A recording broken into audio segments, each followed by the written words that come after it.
Dear students, very good morning. देखिए, आप सीख रहे थे क्या? कॉम्प्लेक्स से सिंपल सेंटेंस बनाना सीख रहे थे आप। कॉम्प्लेक्स से आप सिंपल सेंटेंस बनाना सीख रहे थे। तो कॉम्प्लेक्स से सिंपल सेंटेंस बनाने के जो हमने नियम थे वो हमने आपको इसकी पहले वाली वीडियो में बताए थे, ठीक है।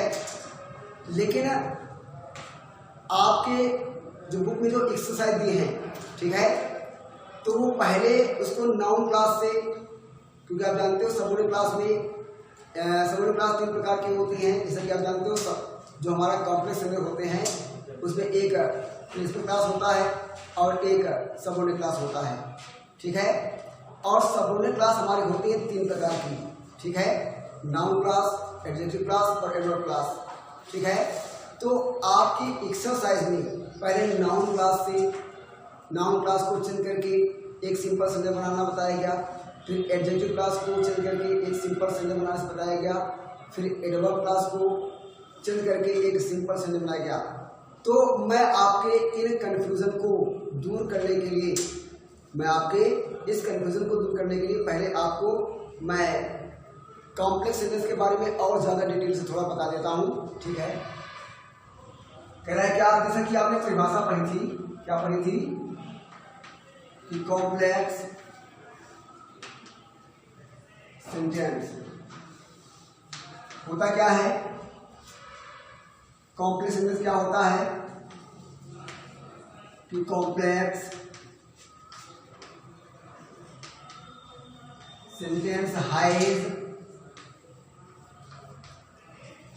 ए प्रिंसिपल क्लास एंड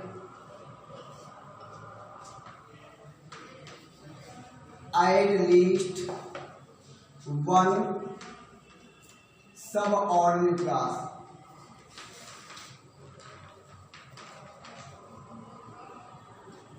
ठीक है।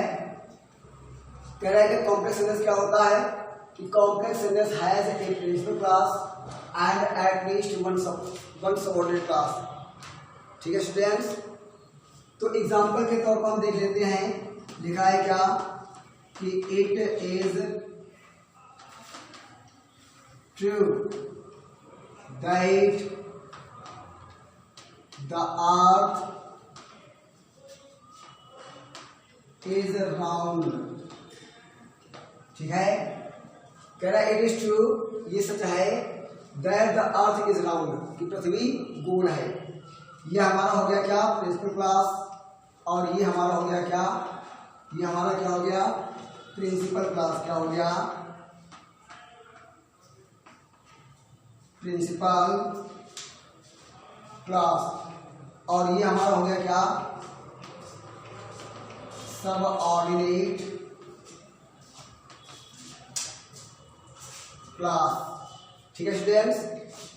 तो आपके इस कंफ्यूजन को दूर करने के लिए कि पहले नाउन क्लास से हम उसको चेंज करके किसी इन्फिनिटिव जीरन या पार्टिसिपल में चेंज करके या कोई वर्ड में चेंज करके, फ्रेज में चेंज करके हम किस प्रकार से सिंपल सेंटेंस बनाएं, या किसी एडजेक्टिव क्लास को चेंज करके कैसे बनाएं, या किसी वर्ब क्लास को चेंज करके हम कैसे बनाएं, ठीक है।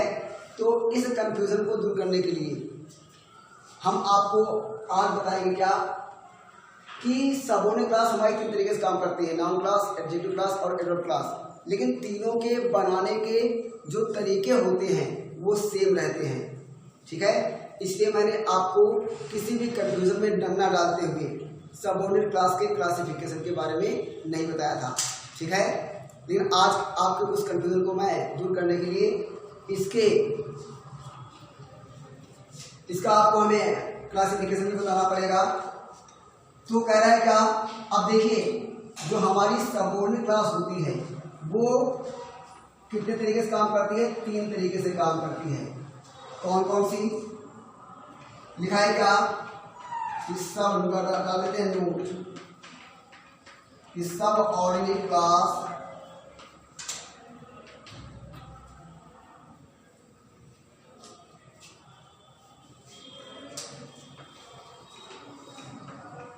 works इन 3 ways।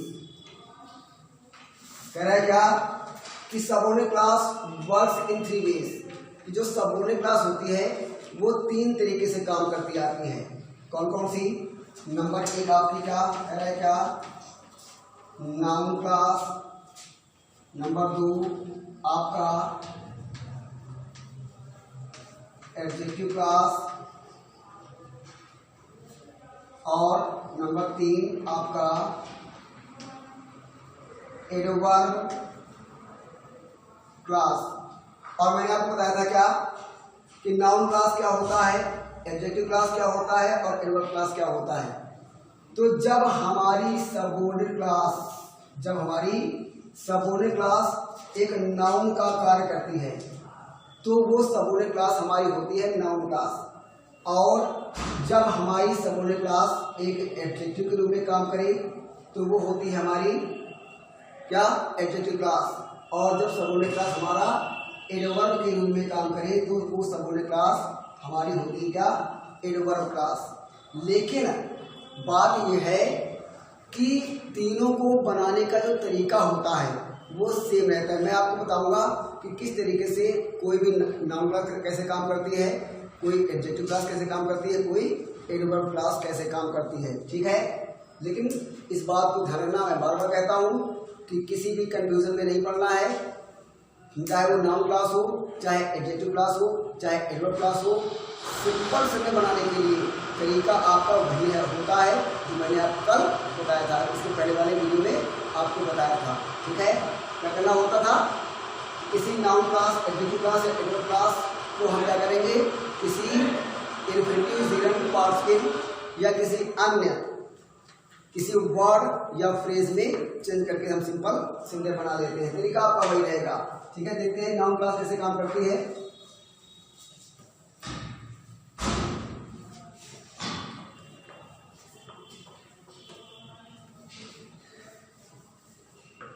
कह रहा है क्या, लिखा है कि आई, नंबर देखते हैं क्या, नाउन क्लास, कि किस प्रकार से कोई भी सबऑर्डिनेट क्लास हमारी नाउन क्लास के रूप में काम करती है। लिखा है क्या, आई सा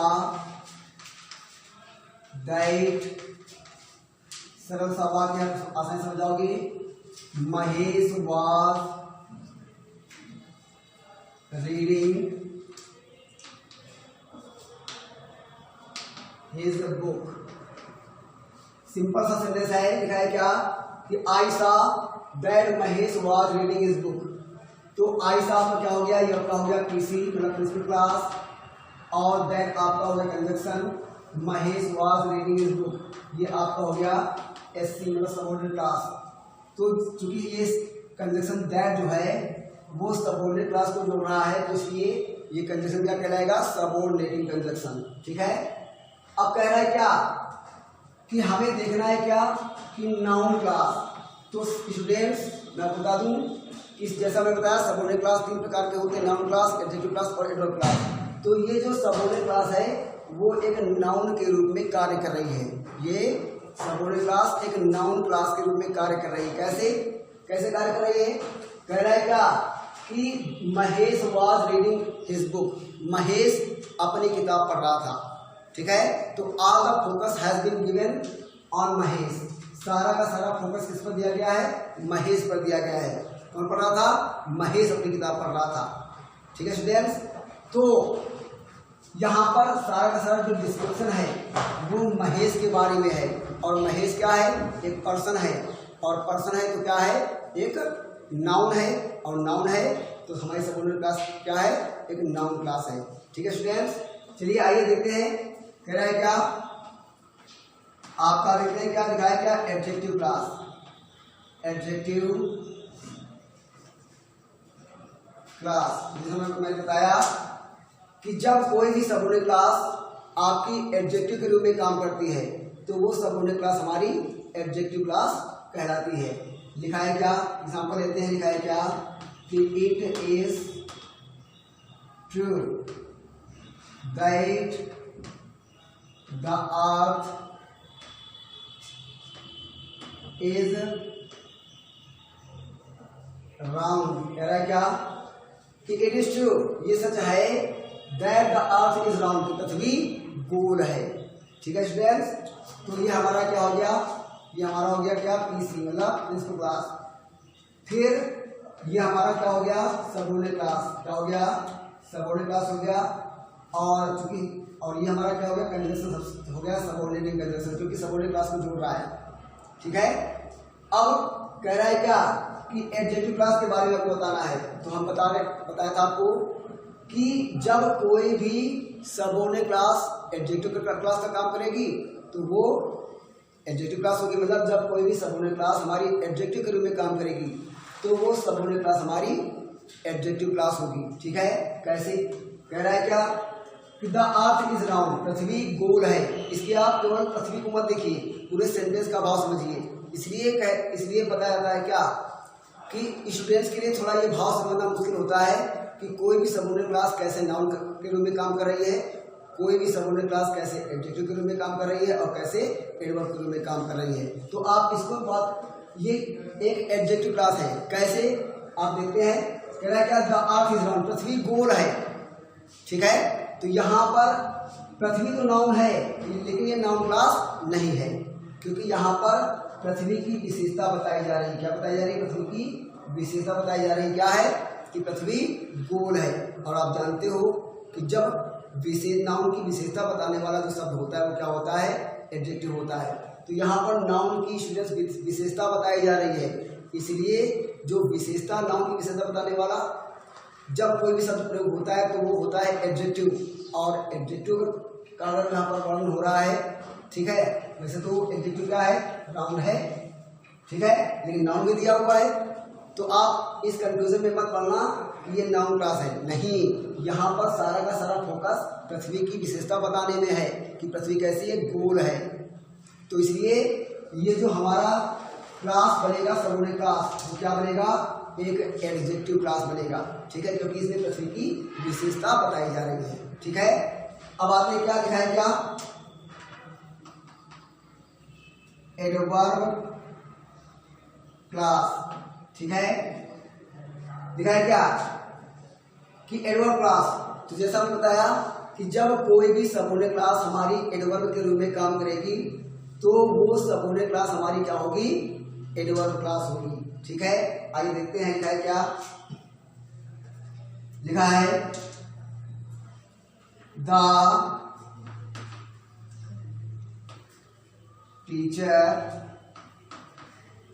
सेड दैट द स्टूडेंट्स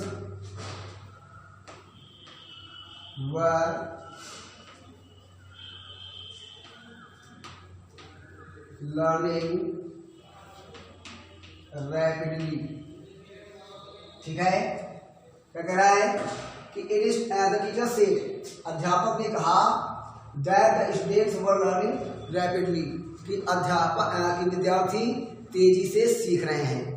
ठीक है, तो ये आपका क्या हो गया, ये हो गया आपका पीसी। क्या होगा, पीसी हो गया द टीचर सेड और the students were learning rapidly, ये आपका क्या हो गया एससी हो गया। दैट आपका कंजक्शन हो गया सबोर्डिनेटिंग कंजक्शन। और हमें सीखना क्या है एडवर्ब क्लास। ठीक है, जैसा हमने बताया कि जब कोई सबोर्डिनेट क्लास हमारी एडवर्ब के रूप में काम करती है तो वो सबोर्डिनेट क्लास हमारी एडवर्ब क्लास होती है।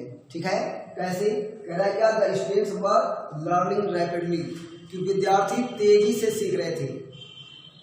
ठीक है, तो यहाँ पर आप देखिए इस वाले वाक्य में वर्ब को आप जानते हो कि एडवर्ब क्या होता है, वर्ब की विशेषता बताने वाला जो शब्द होता है वो क्या होता है एडवर्ब होता है। ठीक है, किसी वर्ब को की क्वालिफाई करे या एडजेक्टिव को क्वालिफाई करे या किसी खुद के एडवर्ब को ही क्वालिफाई करे। तो ऐसी अवस्था में ऐसे जो शब्द होते हैं क्वालिफाई करने वाले, किसी वर्ब किसी एडजेक्टिव या किसी एडवर्ब को क्वालिफाई करने वाले जो शब्द होते हैं वो आपके क्या होते हैं एडवर्ब होते हैं। ठीक है, तो आप देखिए क्या कह रहा है यहाँ पर है कि the students were learning rapidly, कि विद्यार्थी तेजी से सीख रहे हैं। ठीक है, तो यहाँ पर जो लर्न है वर्ब लर्निंग उसकी विशेषता बता रहा है क्या। आप पूरे आप पूरे के पूरे सेंटेंस को मत देखिए, पूरे के पूरे वाक्य के भाव को समझिए, पूरे के पूरे क्लास के भाव को समझिए कि तो पूरे आपको पता चलेगा पूरा का पूरा क्लास जो है वो एडवर्ब के बारे में बता रहा है। यहाँ पर एक कंडीशनल भी दिया हुआ है नाउन, ठीक है, और एडजेक्टिव भी दिया हुआ है, एडवर्ब भी दिया हुआ है। लेकिन वास्तविकता ये है क्या, यहाँ पर स्टूडेंट्स को प्राथमिकता नहीं दी जा रही है। यहाँ पर लर्निंग को प्राथमिकता दी जा रही है कि विद्यार्थी सीख रहे, कैसे सीख रहे हैं, जल्दी सीख रहे हैं, शीघ्रता से सीख रहे हैं। तो ऐसी अवस्था में यहाँ पर ये जो वाक्य है वो वर्ब को क्वालिफाई कर रहा है कि विद्यार्थी तेजी से सीख रहे हैं, ठीक है।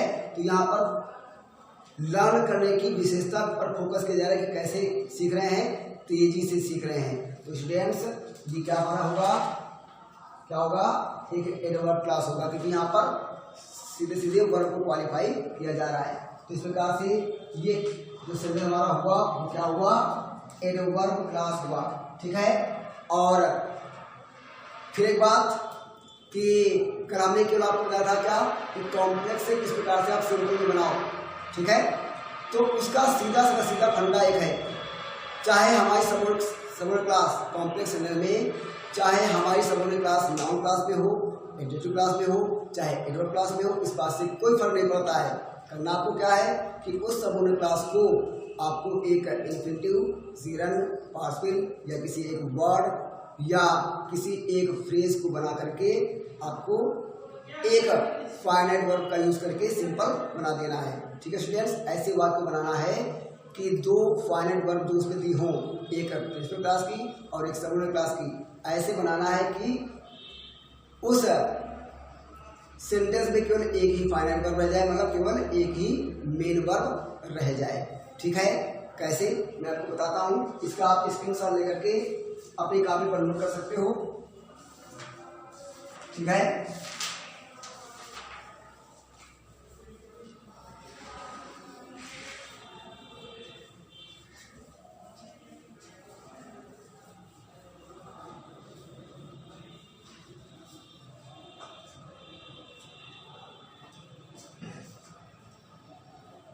लिखा है क्या कि it is true that the farmers are the second god for a country. लिखा है क्या कि इट इज ट्रू, ये हमारा क्या हुआ, प्रिंसिपल क्लास हुआ। The farmers are the second god for a country, किसान एक देश के लिए दूसरा भगवान होता है या दूसरे भगवान होते हैं, ठीक है। तो करना क्या है आपको कि एक किसी भी एक क्लास को आपको करना क्या है कि एक इन्फिनिटिव, जीरंट या किसी भी पार्टिसिपल में या किसी एक वर्ड में या किसी भी एक फ्रेज में चेंज करके हम सेंटेंस को सिंपल बना लेते हैं, ठीक है। करना क्या आपको है, इसमें दो फाइनाइट वर्ब है, एक है इज और दूसरा क्या है आर, ठीक है। अब हमें करना क्या है कि इस सेंटेंस को ऐसे बनाना है कि दो वाक्यों का एक हो जाए कि इट इज ट्रू, ये सच है, that the farmers are the second god for a country, कि किसान एक देश के लिए दूसरा भगवान होता है, ठीक है। तो क्या करेंगे हम, तो इसको हम कैसे कर सकते हैं, इसको हम एक एडवर्ब बना सकते हैं पूरे क्लास को, क्या बना सकते हैं कि ट्रूली, ठीक है, कि ट्रूली क्या लिख सकते हैं आप देख लीजिए, लिखा है क्या, truly the farmers are the second god for a country, ठीक है। लिखा है कि truly the farmers are the second god for a country. ऊपर से क्या था कॉम्प्लेक्स कि इट इज ट्रू, ये सच है, that the farmers are the second god for a country, कि ये सच है कि किसान एक देश के लिए दूसरा भगवान होता है। तो इसमें दो वाक्य है। अब हमें इसी बात को ऐसे कहना है कि एक ही वाक्य रह जाए, एक ही फाइनाइट वर्ब रह जाए। तो करना क्या है कि truly the farmers are the second god for a country, वास्तव में या सचमुच में किसान हमारे देश के लिए दूसरा भगवान होता है।